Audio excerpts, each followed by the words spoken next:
Hello mga kasimple! Ngayong araw naman po ay gagawa naman tayo ng pichi-pichi. Madali lang po siyang gawin kasi 3 sangkap lang yung kailangan natin para makagawa ng pichi-pichi. At ito nga po ang isa ay ang kamoting kahoy. At ayan na nga po, sinisimulan natin magbalat ng kamoting kahoy. Mas fresh yung kamoting kahoy, mas masarap yung ating pichi-pichi. Kasi pagka bagong ani po yung ginamit nating kamoting kahoy, talaga malalasahan mo yung tamis at lambot niya pagka naluto na siya. At ayan na nga po, binilisan na natin na magbalat ng kamoting kahoy. At ito na nga po yung mga nabalatan na natin. At ngayon naman po ay sisimulan natin siyang gadgarin isa-isa. At ito na nga po yung mga nagadgad na natin kamoting kahoy. Ngayon naman po ay sisimulan na natin siyang timplahin. Maglagay lang po tayo ng 4 cups na ginadgad na kamoting kahoy. Takalin lang po natin mabuti para matansya din po natin kung gaano karaming tubig yung ilalagay natin mamaya. Ngayon mag-add na rin po tayo ng 2 cups na white sugar. Saka po natin lagyan ng 2 cups na water. And 2 teaspoon na lye water o Lia water. Haluin lang po natin mabuti at yun lang po yung 3 sangkap na kailangan natin para makagawa ng pichi-pichi. Sinisimulan na rin po natin na mag-grease ng ating mga molder. Mahidan lang po natin siya ng oil para hindi manikit yung ating pichi-pichi mamaya. Pagkatapos po natin mapahira na yung ating mga molder, ngayon lalagyan na po natin yung ating mixture na tinimpla kanina.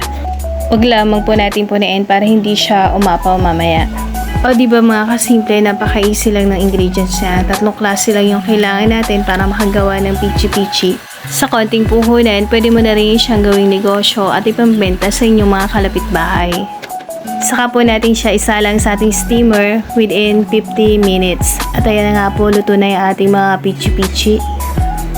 Saka po tayo nagpakudkod ng fresh na niyog. Tapos siya po natin gagamitin para sa mga naluto na nating pichi-pichi. Antayin lang po natin na lumamig na yung ating mga nalutong pichi-pichi para pag binalot natin siya sa niyog, hindi siya masira agad. At isa-isa na nga po natin tinatanggal sa ating mga molder. Saka po natin babalutin sa niyog at saka po natin ilalagay sa ating bilao. Kung ayaw po nila ng niyog, pwede nyo din po siyang partneran ng cheese. Gadgadan nyo lang po ng cheese sa ibabaw yung ating mga pichi-pichi. At ayan na nga po mga kasimple yung ating isang bilaong pichi-pichi. Dagdagan lang po natin ng niyog sa ibabaw para mas lalong masarap.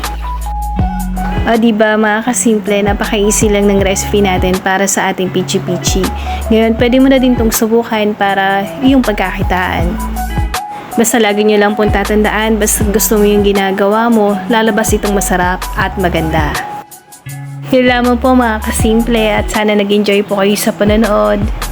At kung nagustuhan nyo po yung aking video, pa-like, share, and follow na rin po sa aking FB account, Mary Grace Armenta, and sa aking YouTube channel, Simple Grace Vlog.